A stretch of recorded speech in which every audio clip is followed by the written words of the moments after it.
ओम नमः सिद्धेभ्यः। ओम नमः सिद्धेभ्यः।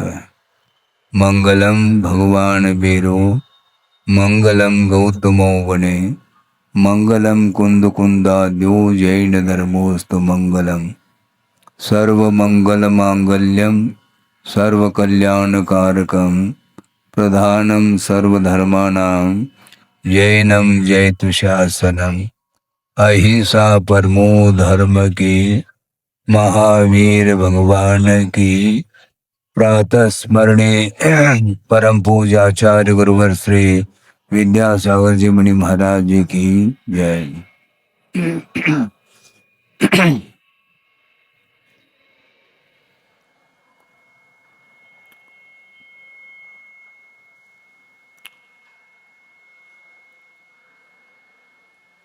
कल वीर शासन जयंती थी और उसी तिथि पर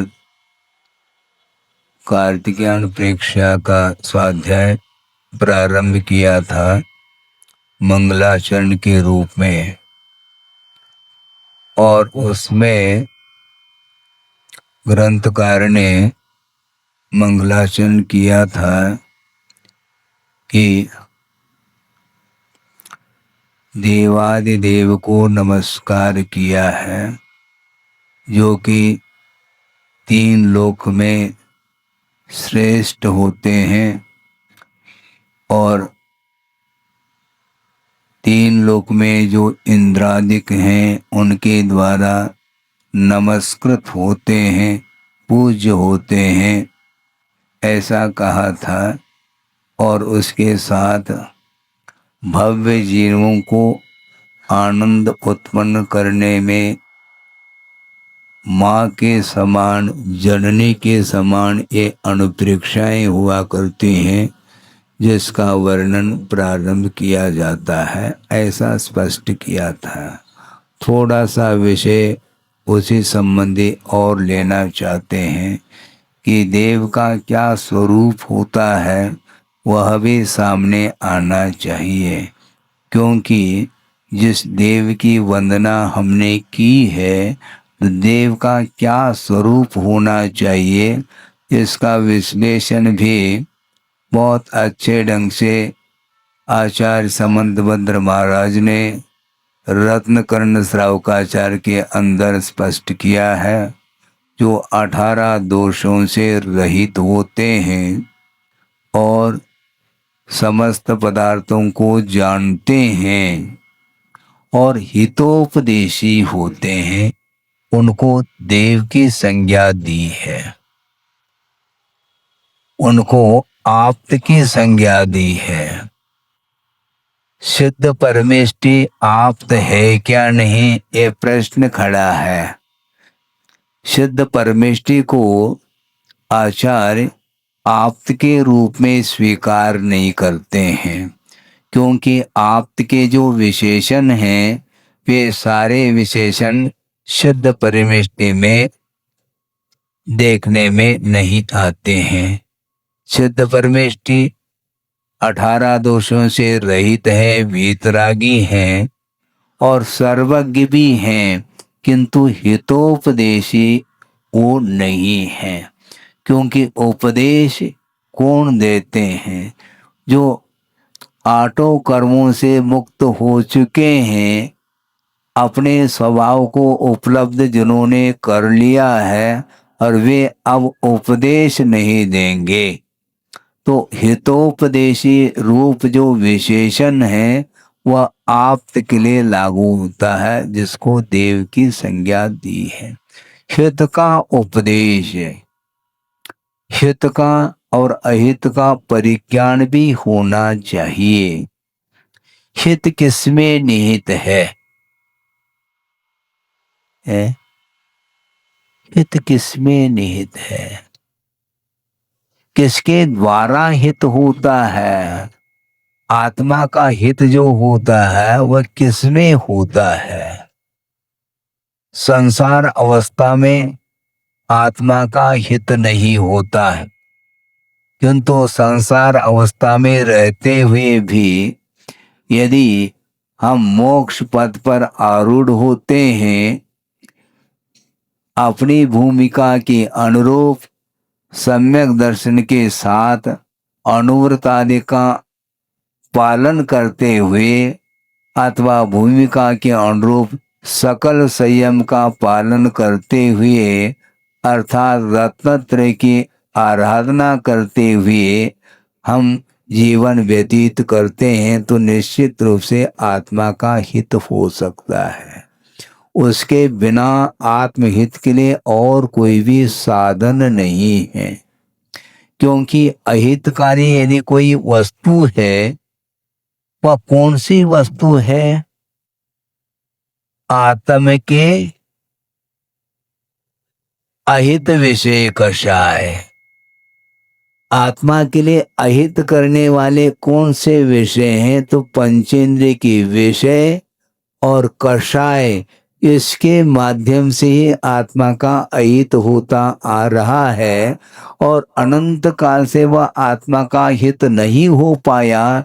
इसमें एक ही कारण है कि पंचेंद्रिय के विषय और कषाय, इसके माध्यम से कभी भी आत्मा का उत्थान संभव नहीं है।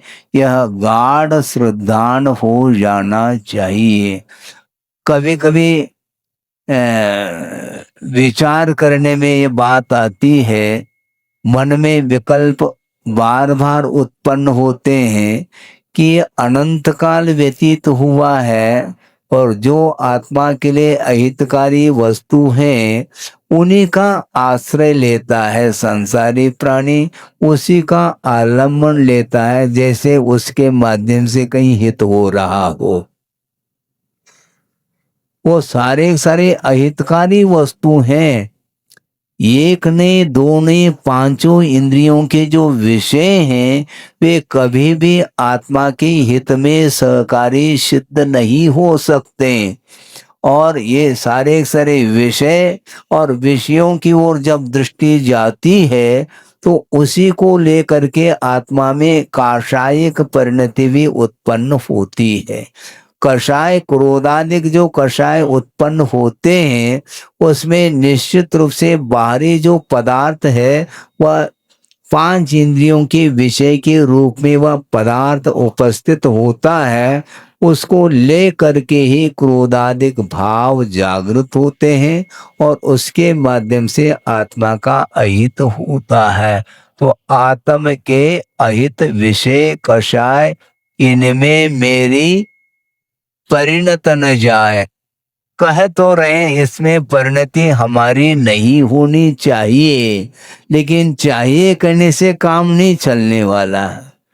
उस रूप परिणमन कर कौन रहा है?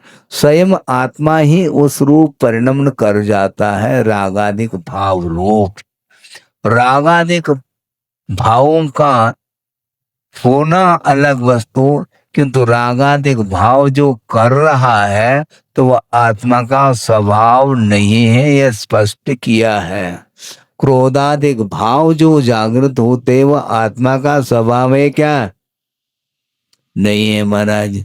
तो रागादिक भाव क्यों कर रहे हो? क्रोधादिक कषाय क्यों कर रहे हैं? करना पड़ता है महाराज, ऐसा नहीं। क्योंकि क्रोधादिक कषाय के द्वारा यदि आपका अर्थात आत्मा का हित होता हो तो कर लो, कोई बाधा नहीं, तभी इससे कर लो, हमें कोई आपत्ति नहीं, किंतु हित होना चाहिए। हित जब नहीं हो रहा है तो उसको छोड़ने का पुरुषार्थ करना चाहिए। जो पर वस्तु मेरी जब नहीं है तो उसके साथ स्वामित्व भाव लेकर के संसारी प्राणी सामने आता है।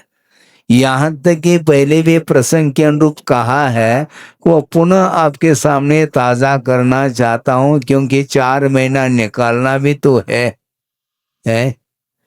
बार बार इन्हीं प्रसंगों को लेकर के वस्तु का स्वरूप क्या है इसकी जानकारी हमें आगम के माध्यम से होती है। इसलिए वस्तुतः ये रागादिक भाव जो हो रहे हैं ये आत्मा का स्वभाव नहीं है। फिर भी करता चला जाता है। यहाँ तक कि सम्यक ज्ञान होने के बावजूद भी कषाय से ऊपर उठना बहुत कठिन सिद्ध होता है। सम्यक के अभाव में जो कषाय की परिणति है उसका कोई अंत ही नहीं, क्योंकि अनंत आशा के रूप में जब कषाय जागृत होती है उस समय तो वह अपना क्या पराया क्या इसका कोई परिज्ञान उसे नहीं हो सकता है। वस्तु तत्व के प्रति समीचीन श्रद्धा का भाव जागृत नहीं हो सकता, किंतु सम्यक दर्शन के साथ जो ज्ञान की परिणति होती है वह समीचीन रूप से ही ज्ञान की परिणति होती है। इसके बावजूद भी कषाय से ऊपर उठना उसके लिए पसीना आता है। हाँ। वह कषाय अप्रत्याख्यानावरणी कषाय है जो कि संसारी प्राणी को वह भी सता रहा है। शायद सम्य दर्शन को लेकर के बैठो कोई बाधा नहीं है, किंतु वस्तु तत्व से आकर्षण उसका दूर नहीं होता है। पर वस्तु के प्रति जो स्वामित्व का भाव है वह सम्यक दर्शन के उपस्थिति में भी वह सताता रहता है, ये ध्यान रखो। और जब तक पर वस्तु के प्रति स्वामित्व भाव रहेगा तब तक जो है वह संयम के प्रति उसकी रुचि जागृत नहीं हो सकती। श्रद्धान अलग वस्तु है। वस्तुतः ये पदार्थ जो पंचेंद्रिय के विषय हैं वो सारे सारे छोड़ने योग्य हैं, वो संसार के विकास में कारणभूत है। इस प्रकार गाढ़ श्रद्धान हुआ उसके बावजूद भी छोड़ने के लिए कह दिया जाए तो हम सोचते हैं, ऐसा बोलता है वो, सोच करके पूछ करके आते हैं माता पिता को, है मतलब वो उपदेश देंगे आपको, है। यहाँ पर पूछा जा रहा है कि आत्म के अहित विषय कषाय ऐसा कहा जा रहा है, इसके बाद भी वह निर्णय ले नहीं पा रहा है। श्रद्धान होने के उपरांत भी तदनुरूप अपने वृत्ति को बनाने के लिए उसको बार बार विचार करना पड़ता है। उसके बाद भी वह गाड़ी उसकी रिवर्स होती है। इसी को बोलते हैं असंयम की भूमिका। असंयम की भूमिका में जब आता है उस समय उसको कुछ भी दिखाई नहीं देता, श्रद्धान बना रहता है। यहाँ तक कि वह श्रद्धान क्षायिक के रूप में रह सकता है। इसके बाद भी अन्य जो कषायें हैं उनके माध्यम से वह प्रभावित होता चला जाता है पर वस्तु से, इसलिए उसका हित नहीं हो पा रहा है। इसलिए हित किसके द्वारा होता है? किसके द्वारा हित होता है? बोलो महाराज, आप ही तो बोलेंगे, हम तो सुनने के लिए बैठे हैं। फिर सुनो, फिर सुनने के लिए बैठे हैं तो आगम में जो कहा है उसको सुनना पड़ेगा, बल्कि मात्र सुनना ही नहीं तदनुरूप अपने आप को ढालना पड़ेगा, तब कहीं जाकर के वह हित हो सकता है।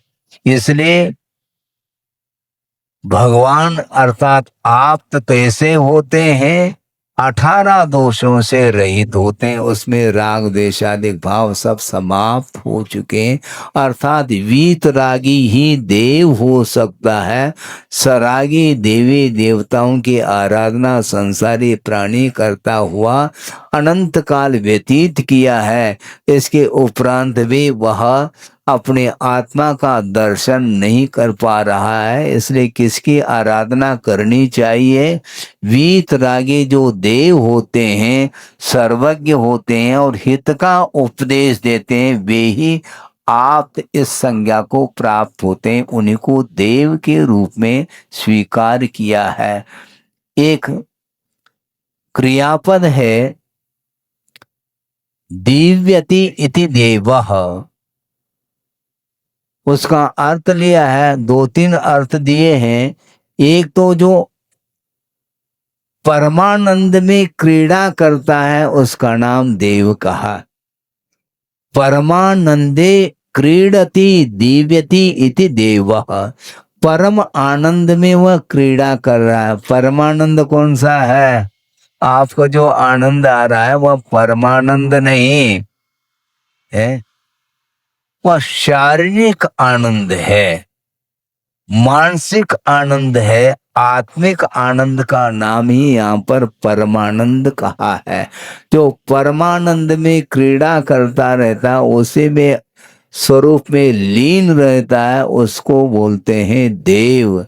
अथवा कर्माणि जेतुम इच्छति इति देव, ऐसा का जो कर्मों को जीतना चाहता है उसका नाम देव कहा है। अब किसको जीतना चाहते हो? कर्मों को जीतना चाहते हो क्या दूसरे को जीतना चाहते हो?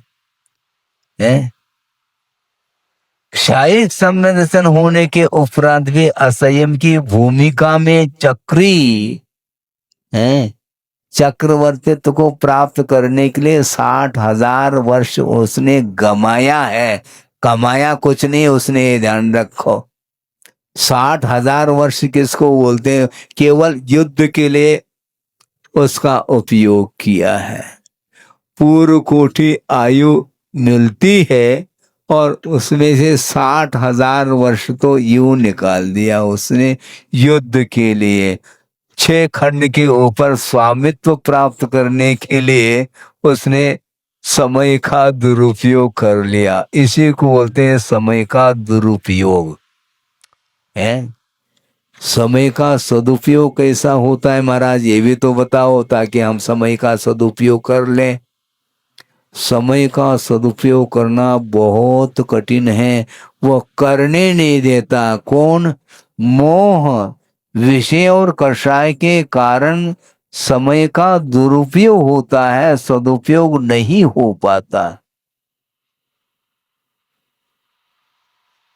समय मिला है,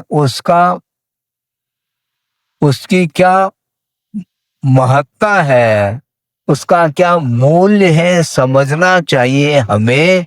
क्योंकि आचार्यों ने ये कहा है कि संयम के बल से प्रति समय श्रवण असंख्यात गुनी निर्जरा करता है, स्वाध्याय के माध्यम से अथवा तप के माध्यम से। तपसा निर्जराच है, सूत्र तो आता है भाद्रपद में, तत्वा सूत्र का पाठ करते हैं। तप के माध्यम से असंख्यात कर्मों की निर्जरा कर लेता है एक समय में। सोचो, विचार करो।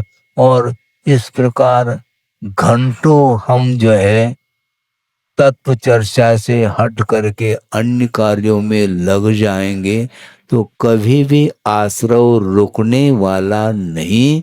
और आश्रव का निरोध का नाम संवर कहा है।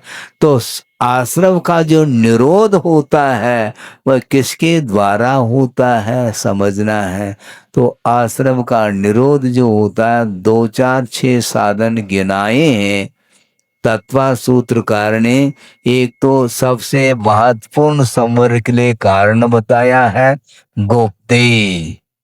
गोप्ती, समिति, धर्म, अनुप्रेक्षा, परिचय, विजय और चारित्र, इनके माध्यम से ससंवर जायते, वह संवर उत्पन्न होता है। यानी आश्रम का जो निरोध है वह इन 6 साधनों से ये संभव है।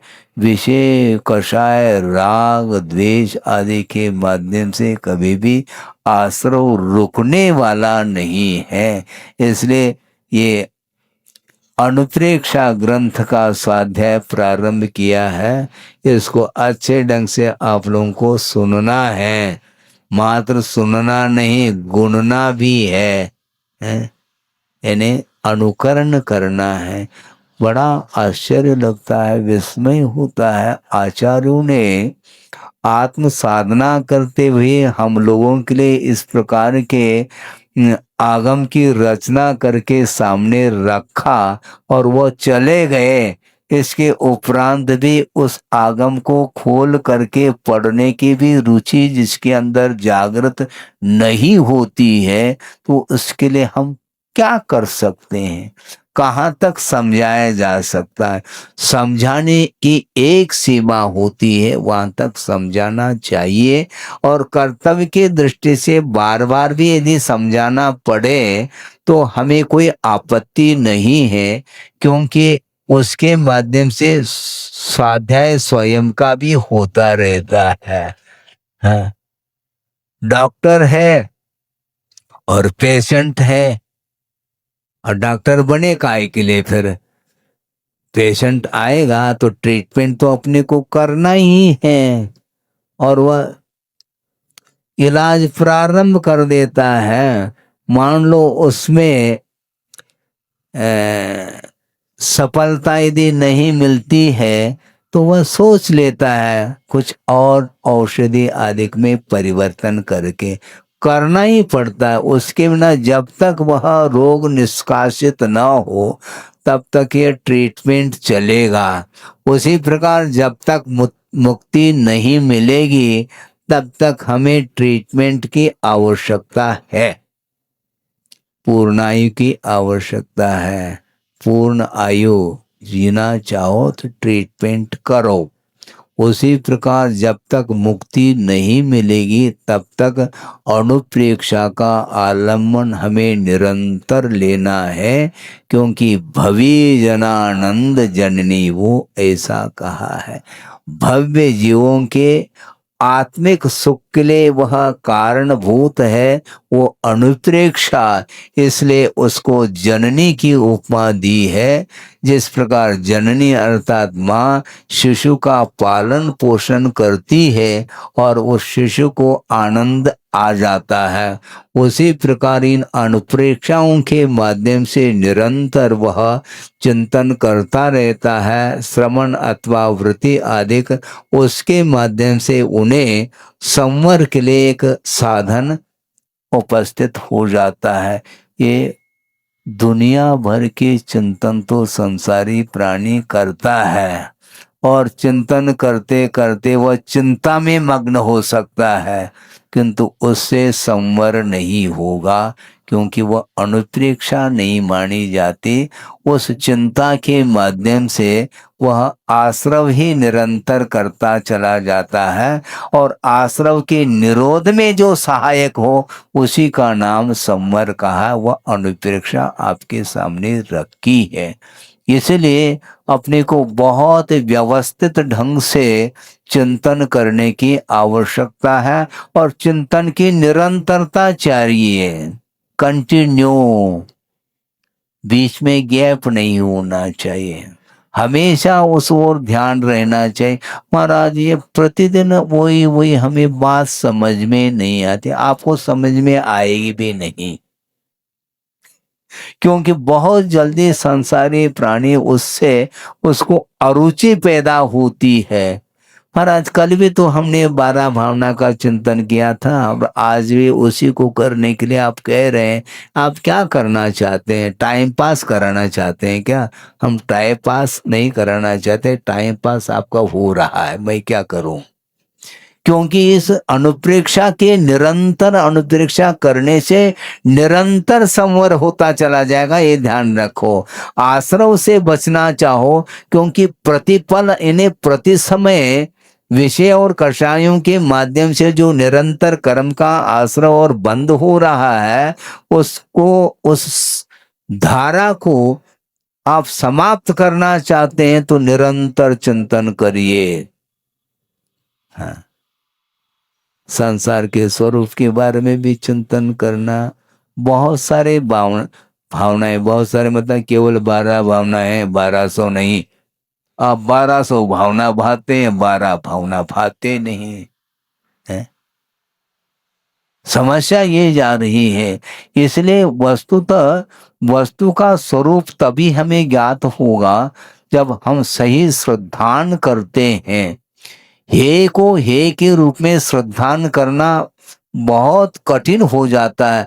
बल्कि आचार्यों ने ये कहा है, श्रावकाचार्य ने भी यही कहा है कि सम्यक दर्शन तीन काल और तीन लोक में वह कल्याणकारी है, ऐसा कहा है? श्लोक आता है ना। है? हाँ, ये देखो महाराज बोल रहे हैं, न सम्यक तो समम किंचित त्रैकाले त्रिजगत्यपि श्रेयो श्रेयश्च मिथ्यात्व समम नान्यत तनुभृताम। तनुभृताम अर्थात जीव होता है, उस जीव के लिए कल्याणकारी कोई तीन लोक में तीन काल में कोई वस्तु है तो वह सम्यक्त्व है, ऐसा कहा है। और अकल्याणकारी कोई वस्तु है तीन लोक और तीन काल में तो वह मिथ्यात्व है, ऐसा कहा। मिथ्यात्व को छोड़ो और सम्यक को ग्रहण करो। मिच्छतम परिवज्जामि और सम्मतम ऊसम पज्जामि, ऐसा कहा है। प्रतिकरण में पाठ आता, मैं सम्यक को ग्रहण करता हूं और मिथ्यात्व को छोड़ता हूं। कौन कर रहे हैं प्रतिक्रमण? श्रवण कर रहे हैं। तुम्हारा श्रवण ने मिथ्यात्व को छोड़ा नहीं है क्या? सम्यक को ग्रहण किया नहीं है क्या? समझो कि वस्तुतः मिथ्यात्व को छोड़ने के बाद भी मिथ्यात्व के संस्कार बने रह सकते हैं। बार बार गाड़ी रिवर्स जा सकती है, इसलिए गाड़ी रिवर्स न जाए, क्योंकि मन तो मन है। छोड़ने के उपरांत भी छोड़ी हुई वस्तु वह पुनः याद आ जाती है, सताती है वो है।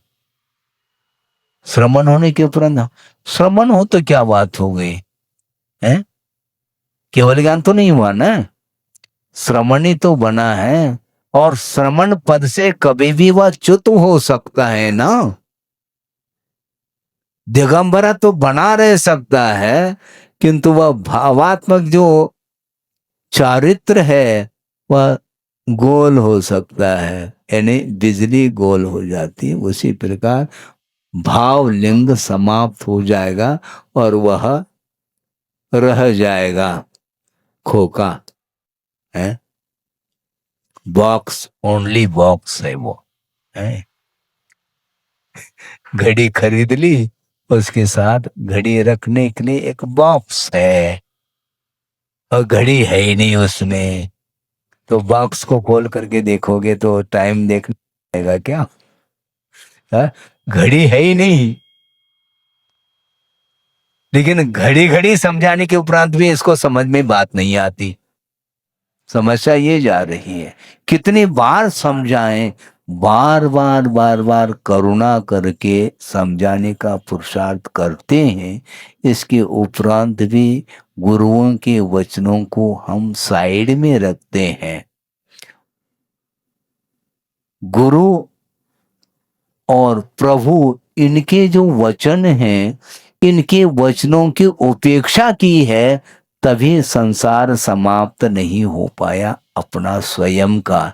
बाकी सार्वजनिक रूप से तो संसार का अंत कभी ना हुआ ना होगा, किंतु व्यक्तिगत संसार का जो अंत करना है तो उसके लिए इस प्रकार वृत्ति को अपनाने की आवश्यकता पड़ती है। हाँ। उपेक्षा क्यों करते हो? भगवान के और गुरु की आज्ञा की अवहेलना, यही संसार के लिए कारण है।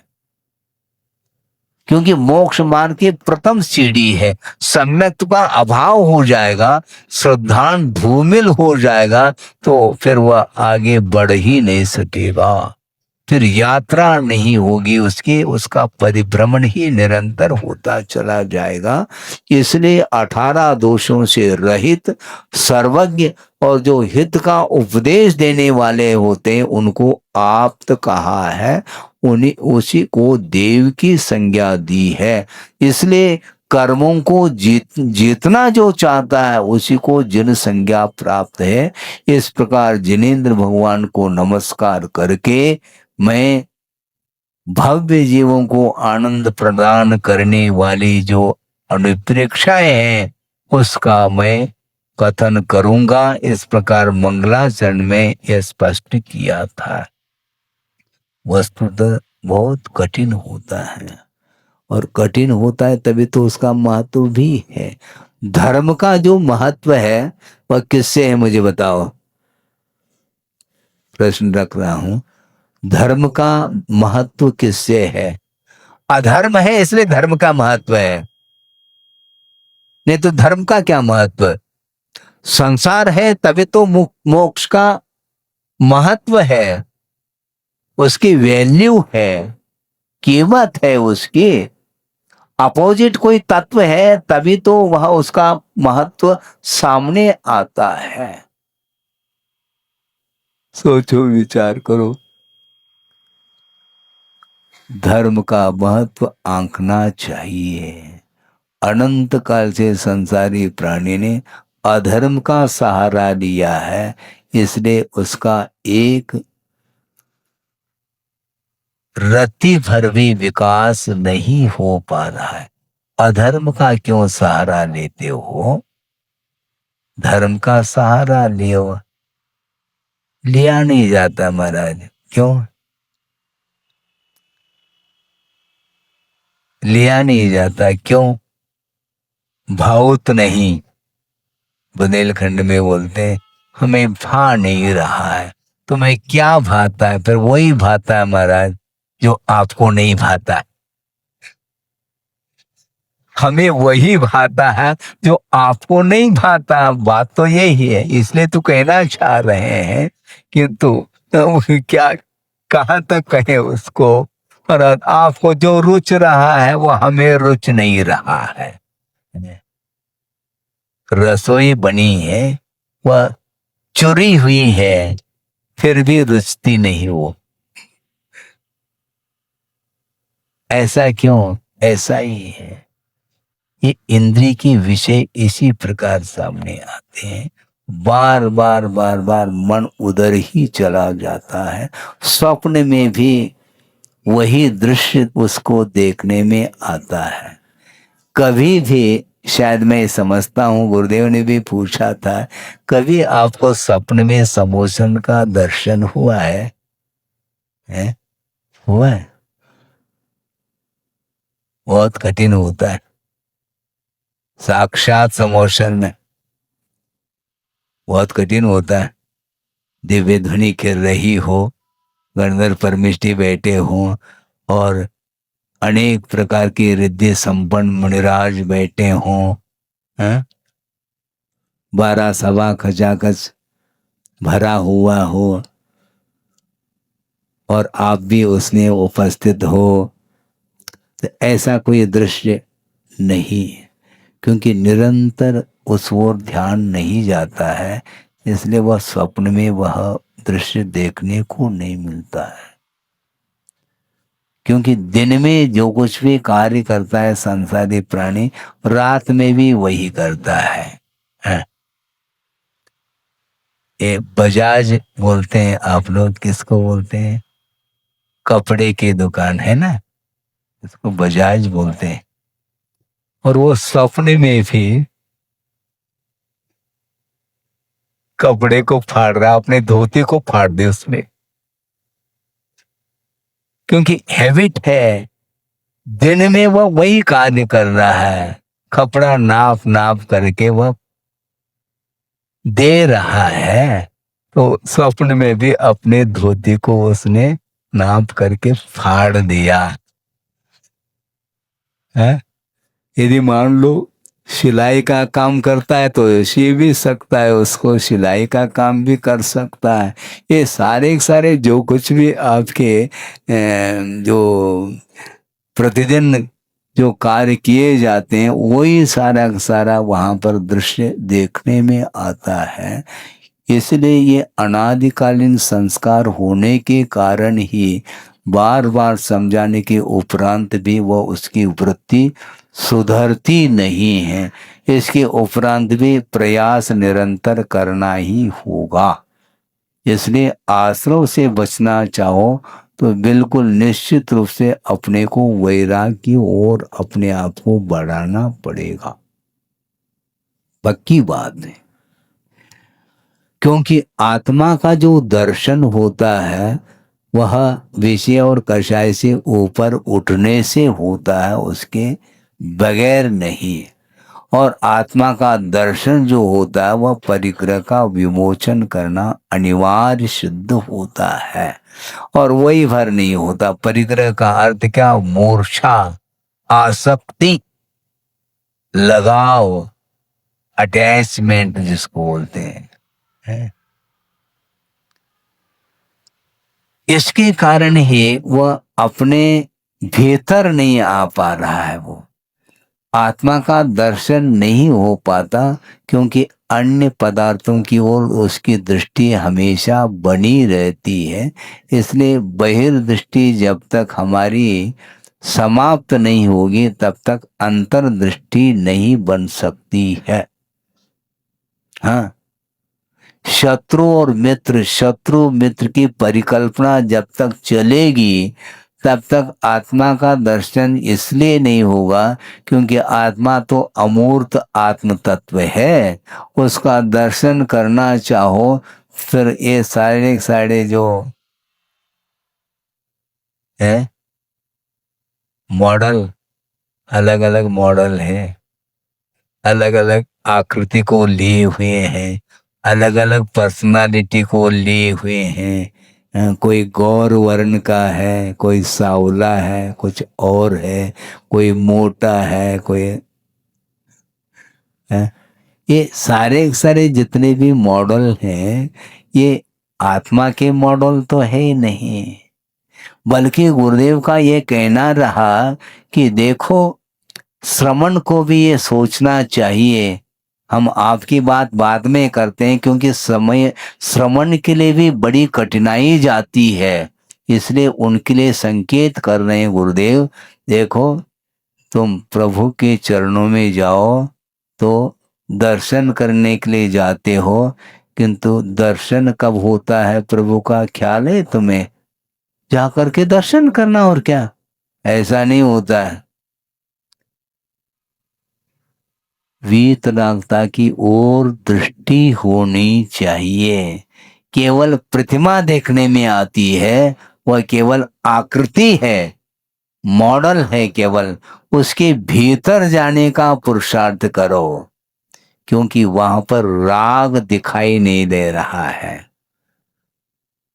और जो कुछ भी दिख रहा है वह आकृति देखने में आ रही है। किंतु अरहंत भगवान के जो गुण हैं वो गुण, उसके भीतर जाना पड़ेगा आपको। बाहर बाहर रहोगे, स्वाहा स्वाहा करोगे तो वो तो ठीक है, जिसकी भूमिका है वह करे।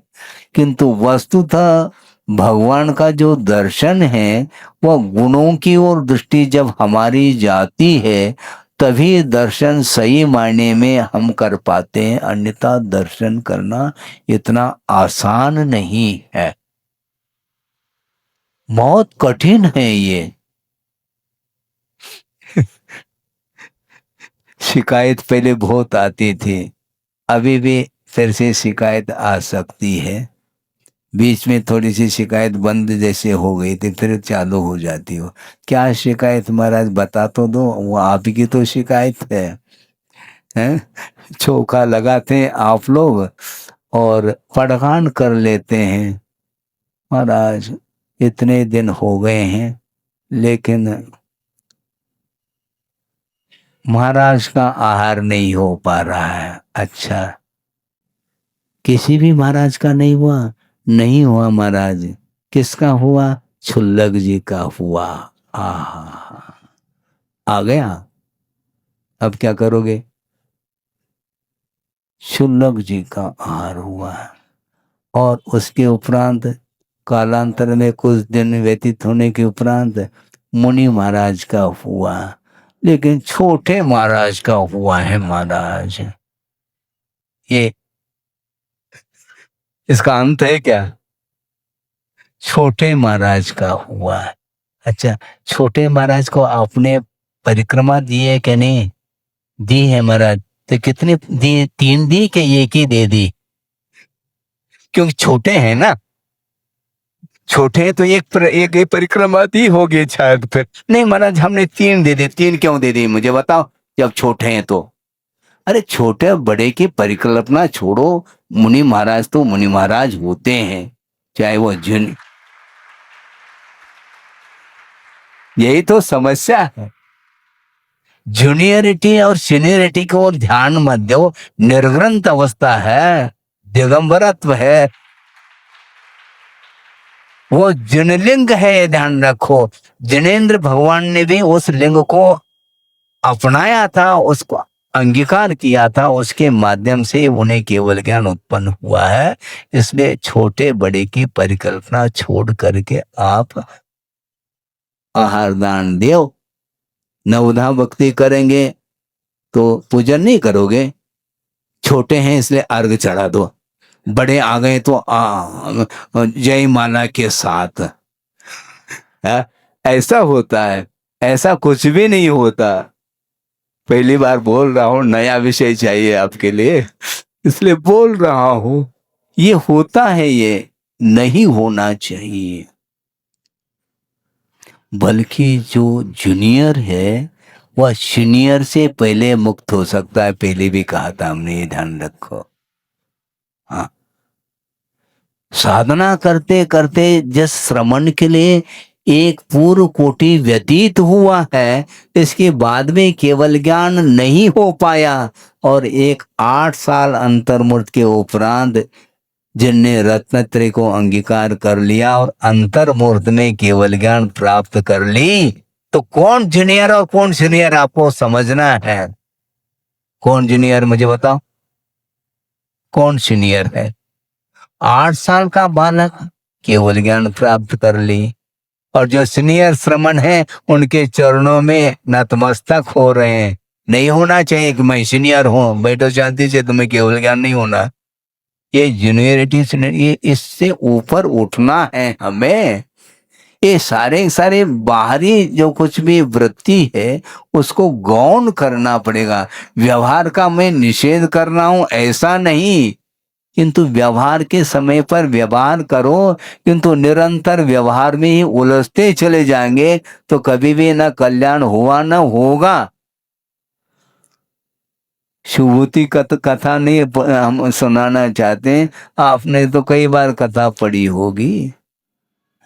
उनके पास कुछ भी ज्ञान नहीं था, नाम मात्र का ज्ञान था, किंतु गुरु हैरान हो गए उनको समझाते समझाते समझाते, किंतु सूक्ष्म था नहीं। किंतु गुरु ने सोचा कोई वादा नहीं, इसका कल्याण तो होगा, क्योंकि गुरु को छोड़ करके अन्यत्र नहीं जा रहा है।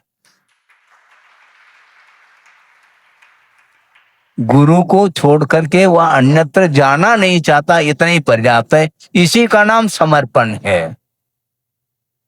शास्त्र ज्ञान नहीं, कोई वादा नहीं, किंतु गुरु जो कहते हैं उसको, उसका अनुकरण करता है, आज्ञा का पालन करता है, तो केवल ज्ञान ले लेता। और ऐसे ही हुआ, केवल ज्ञान हो गया और गुरु रह गए, और चेला ऊपर उठ गया, और गुरु केवल ज्ञान की आराधना कर रहे हैं। धन्य है उसकी साधना। निरंतर मैं साधना करता रहा, किंतु छलांग उसने ले लिया शिष्य हो करके भी। इसलिए गुरु और शिष्य व्यवहार की भूमिका में है। इसका न महत्व घटाया जा रहा है, न इसका महत्व घट सकता है, किंतु हमेशा जो है ना अपने आप को मैं बड़ा मैं छोटा इस प्रकार का भाव रखता है, कभी भी वह कल्याण नहीं कर सकता है। इसलिए ये छोड़ दो है, आगे हमारे लिए बड़े महाराज नहीं आ रहे हैं, छोटे महाराज आ रहे हैं। अरे कोई नहीं भी आए तो तुम्हें पुण्यार्जक बन जाओगे। क्यों? दाता जो है सुबह उठते ही अपने कार्य में लगा है। कौन से? वही दान की क्रिया। निरंतर वह पुण्य का संचय कर रहा है, और इसके उपरांत भी मान लो यदि पात्र नहीं भी आता है तो पुण्य का अर्जन रुकने वाला नहीं उसका। हाँ, पुण्य का अर्जन रुकने वाला नहीं है। और तीर्थंकर को पड़गाने के लिए कई श्रावक खड़े होंगे, और एक के यहाँ ही पड़गान हो पाएगा, बाकी सारे सारे जो दाता हैं फिर वो क्या, वो खूब पुण्यार्जक नहीं है, वो केवल श्रेयांश राजा पुण्यार्जक बन गए, और अन्य अन्य राजा महाराजा वो क्या है, वो उनको पुण्य का अर्जन नहीं हो रहा है क्या, पुण्य का संचय नहीं हो रहा है क्या? सॉलिड पुण्य का संचय होगा, क्योंकि कृत है, कारित है, अनुमोदन है, मन वचन और काय, ये सारे सारे लग जाते हैं। इसलिए पुण्य के संचय करने के लिए बहुत सारे साधन हैं, इसलिए कभी भी निराशता का अनुभव नहीं करना चाहिए, उदासता का अनुभव नहीं करना चाहिए। हाँ, यदि उदासीनता का अनुभव करना चाहो तो एक विवक्षा से वो ठीक है, संसार से उदासीनता होनी चाहिए है।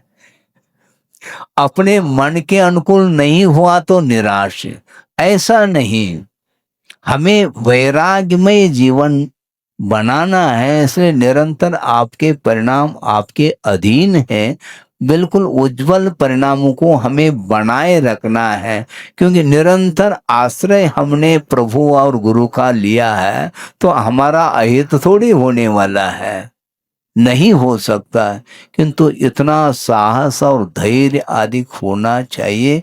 गुरुदेव का ये कहना रहा कि वो कैसे साधना करते होंगे साधक, पूर्व कूटी तक करते थे, और जंगल में रह करके एकाकी हो करके तप करते थे, साधना करते थे, और अपने लिए साधना करने के लिए थोड़ा सा समय है, और उसमें भी हम यदि आकुल व्याकुल हो जाएं तो काम चलने वाला नहीं है, क्योंकि निरंतर अनुप्रेक्षा का चिंतन करेंगे तो आश्रव नियम रूप से रुकेगा, क्योंकि आश्रव के निरोध के लिए ही ये अनुप्रेक्षाएं साधन के रूप में उपस्थित होती हैं। इसलिए आश्रव को रोकने का हमें पुरुषार्थ करना है, और ये द्वादशान प्रेक्षा कार्तिकान प्रेक्षा लगाई जा रही है, और कल के बाद निरंतर ये स्वाध्याय चलता चला जाएगा, और स्वाध्याय के लिए ज़्यादा समय देना चाहिए। और जो भी आपके क्या, हाँ, औपचारिकताएं अब स्वाध्याय के बाद करो, क्योंकि स्वाध्याय के बाद थोड़ी जनता भी रहती है। स्वाध्याय जब प्रारंभ करते हैं उस समय उपस्थिति भी कम रहती है, इसलिए ये इस ढंग से भी किया जा सकता है? एक पूर्वान पूर्वी, एक पश्चातान पूर्वी, बाद में कार्य कर सकते हैं। पहले आते ही अपन स्वाध्याय प्रारंभ कर ले, मंगलाचरण तो हम ही कर लेंगे ना, दूसरे को मंगलाचरण कराने की कोई आवश्यकता है ही नहीं।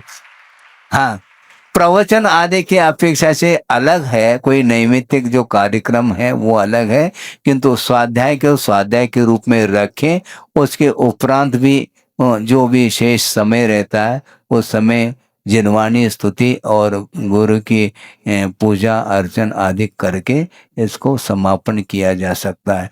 इस प्रकार एकाग्र चित्त हो करके आप जिनवान की आराधना करेंगे तो निश्चित रूप से कर्मों की निर्जरा निरंतर होती रहेगी। इसमें किसी भी प्रकार से कोई भी विकल्प आदि न करें, उनकी ज्यादा निर्जरा हो रही, हमारी कम हो रही, अरे हो रही क्या नहीं हो रही है, होना चाहिए।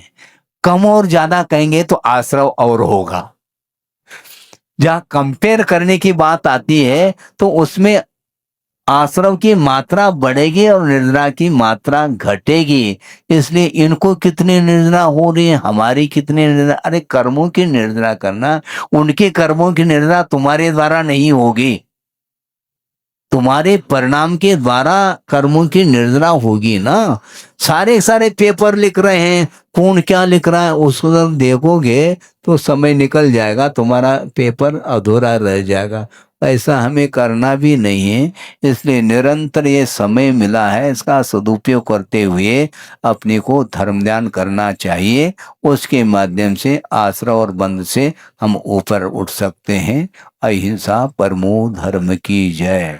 बोधि समाधि परिणाम शुद्धि स्वात्मोपलब्धि शिव शोक शुद्धि चिंतामणिम चिंतित वस्तुदाने त्वामंदमानस्य ममास्तु देवी। परम पूज्य आचार्य गुरुवर श्री विद्यासागर जी मुनि महाराज की जय।